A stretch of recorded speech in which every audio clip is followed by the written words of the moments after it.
Chinese President Xi Jinping Thursday directed the country's military to increase war and combat readiness and be good at fighting, state media Xinhua reported. According to Reuters, Xi said the world has entered a new period of turmoil and change and China's security situation has become more unstable and uncertain. He made these comments to troops while on an inspection tour of the Eastern Theater Command. The Eastern Theater Command, headquartered in Jiangsu province, is responsible for the security of eastern China, including the East China Sea and the Taiwan Strait. Earlier this year, Xi, in comments after securing a precedent-breaking third term as president, called on China to step up its ability to safeguard national security and turn its military into a Great Wall of Steel.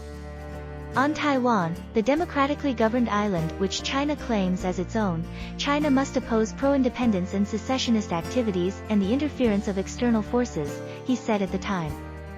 In particular, China has repeatedly called on U.S. officials not to engage with Taiwanese leaders, viewing it as support for Taiwan's desire to be viewed as separate from China. The bilateral relations with the U.S. severed since the then U.S. House Speaker Nancy Pelosi visited Taiwan last year. In response, Beijing staged war games around the island and conducted drills and live firing in the region.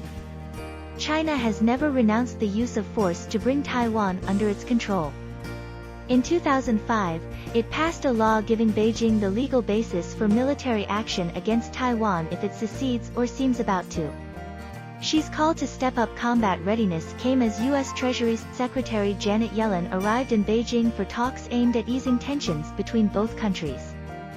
We must persist in thinking and handling military issues from a political perspective, dare to fight, be good at fighting, and resolutely defend our national sovereignty, security, and development interests, she told the Eastern Theater Command.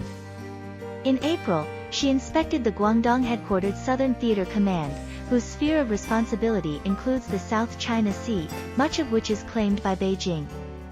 He similarly stressed the need to deepen military training and preparation, just as the Chinese Navy increased training missions and drills to counter expanding U.S. maritime presence in the region.